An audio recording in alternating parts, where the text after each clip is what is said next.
ಕಥೆಯಲ್ಲಿ ಒಂದು ಸಮಯದಲ್ಲಿ ಸೇಡಿಗೆ ತುತ್ತಾದ ಸಾಹುಕಾರನೊಬ್ಬನ ಮತ್ತು ಸಾಲಗಾರನ ಹೆಂಡತಿಯ ನಡುವಿನ ಸಂಬಂಧ ಹೇಗೆ ಬೆಳೆಯಿತು ಎಂಬುದನ್ನು ಚಿತ್ರಿಸಬಹುದು.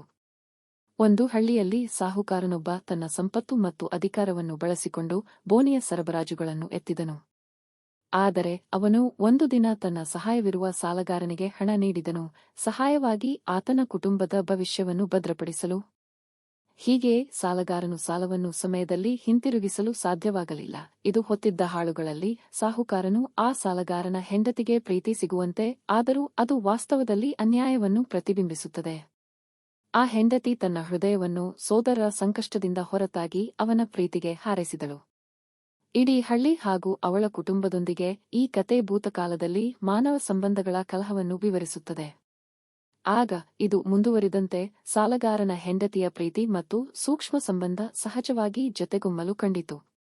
ಆದರೂ ಅವಳು ತನ್ನ ಸ್ವಭಾವವನ್ನು ಮರೆಯದೆ ಕೇವಲ ತನ್ನ ಪತಿ ಮತ್ತು ಮಕ್ಕಳ ಕಲ್ಯಾಣಕ್ಕಾಗಿ ಬಾಳುತ್ತಿದ್ದಳು. ಸಾಹುಕಾರನು ಅವಳೊಂದಿಗೆ ತನ್ನ ಮನಸ್ಸು ಹಂಚಿಕೊಳ್ಳಲು ಪ್ರಾರಂಭಿಸಿದಾಗ ಅವನು ಅವಳ ಪತಿಗೆ ಹೇಗೆ ಸಾಲ ನೀಡಿದ್ದನು ಮತ್ತು ಅವನು ಆ ಪತಿಯನ್ನು ಸುಧಾರಿಸುವ ಕನಸು ಹೊಂದಿದ್ದನು ಎಂದು ಹೇಳಿದನು. ಅವನು ಅವಳನ್ನು ಹೇಗೆ ನಂಬಿದನು, ಆದರೆ ಅವಳಲ್ಲಿ ಇದ್ದ ಪ್ರೀತಿ ತೃಪ್ತಿಯನ್ನು ಕಂಡುಕೊಳ್ಳುವ ಮೂಲಕ ಸಹಾಯ ಮಾಡಲು ನಿರ್ಧರಿಸಿದ್ದನು.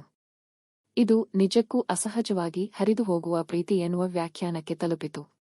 ಸಹಜ ಮತ್ತು ಕೃಪೆಯ ಪ್ರೀತಿ, ಇವುಗಳನ್ನು ಸಜ್ಜನ ದರ್ಶನದ ಮೂಲಕ ಚಿತ್ತಪೂರ್ವಕವಾಗಿ ನೋಡಿ ಅವಳ ಅಂತಃಕರಣದಲ್ಲಿ ಶಾಂತಿ ಮತ್ತು ಸಹಾನುಭೂತಿ ಮೂಡಿದವು. ಅವನ ಪ್ರೀತಿ ಸ್ಥಿತಿಗೆ ಪಡುವಣದ ನಡುವೆ ಏನೋ ಆಳವಾದ ಪಾಠವೂ ಇತ್ತು.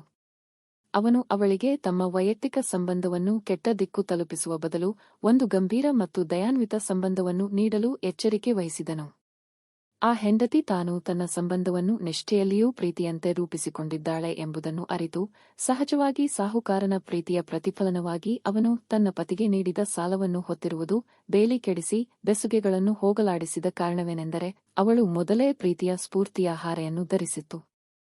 ಈಗ ಅವಳು ತನ್ನ ಹಕ್ಕುಗಳನ್ನು ನಿಭಾಯಿಸಬಹುದಾದ ಪಥವನ್ನು ಕಂಡುಕೊಂಡಿದ್ದಳು.